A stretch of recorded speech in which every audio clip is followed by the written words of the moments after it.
Maybe you are over 50 and you have started to feel your legs are getting weaker. You are not alone. Actually, millions of people experience the same silent muscle loss each year, and the earliest stages begin earlier than you imagine. But what would you say? Could your morning coffee become the weapon of surviving your workday without leg strength and energy? I will demonstrate to you how.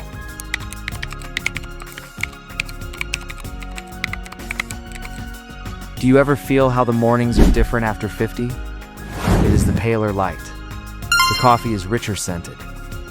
But here and there is a little clue to the body, that rigidity, the hesitating gait, or the time when it requires an inch or so extra tug to get out of the chair. That was what happened when I said something to my neighbor Mark. Mark is 62 years old, retired firefighter. He was tough as nails, but a few years ago, he began noticing something bothering. He gradually lost strength in his legs.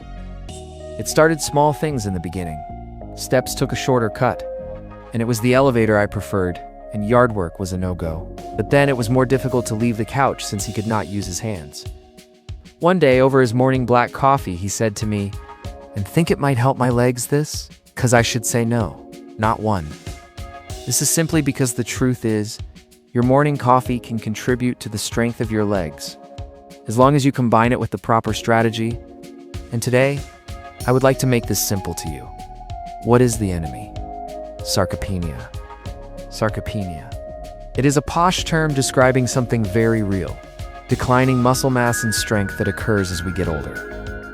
At the age of 50s, your body is likely to start losing up to 1% of muscle tissue per year when you do not actively care about its maintenance. And muscle legs, and they usually fall away first. Your legs are your foundation. Think about it. All that climbing, dancing, walking in steps, it begins there. When those muscles contract, life is heavy. Why having coffee is more than a morning rush routine? So now here's the interesting part of the story. Coffee is not only a wake-up drink. The coffee that contains caffeine has the ability to stimulate your nervous system. In other words, it also allows your muscles to perform more effectively when moving. Moderate dosage of caffeine prior to the exercise has been found to enhance the muscle performance in short periods of strength and endurance efforts. To an individual looking beyond the age of 50, that is gold. But it is not only about drinking coffee. It is a question of how you behave after you consumed it. Trick with the morning coffee. This is the trick that Mark and millions of others got to work. Step 1. Take your coffee approximately 20 to 30 minutes prior to a light leg session. This allows the caffeine to get into your blood. Step 2. Perform specific exercises on leg strengthening. The gym, no problem.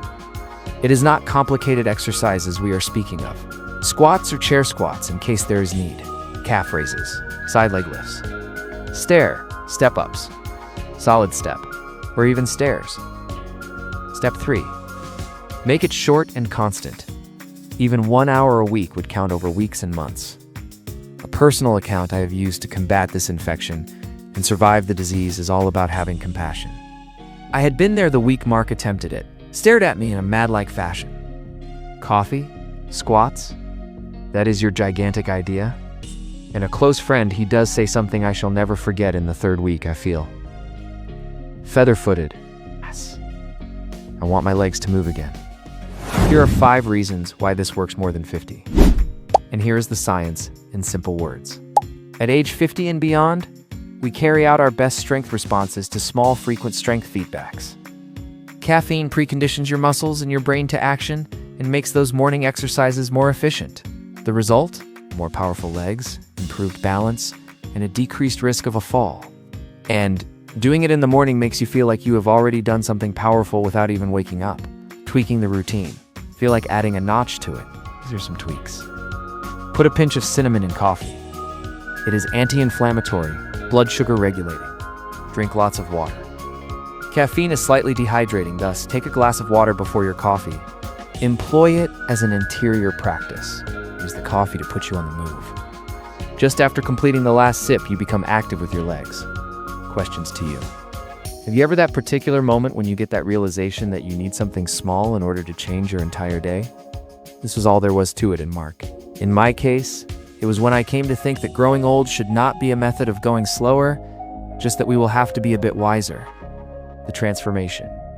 Mark himself would not be simply climbing the stairs with an ease 3 months later. He jogged up them. He began to play again with his grandchildren in childhood. It was not magic that the coffee trick had worked.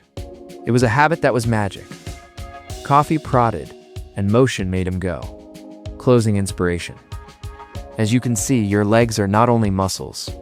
Your freedom is them. Your power of adventure. To connect, to live. And coffee in a cup alone won. Tea build them, not coffee with purposeful movement. That is a strength that you can measure step after step. Call to action. Next time you awake in the morning, try this. You are over 50. Fill in your coffee. Sip slowly. So don the feet and go. Even 10 minutes. Thanks you, future you. And once you did, subscribe to ThriveFitUSA, because there is much more you are welcome to learn to keep your body in good shape. Your mind alert and your spirit undefeated, since growing old is a must. But decelerating, that's optional.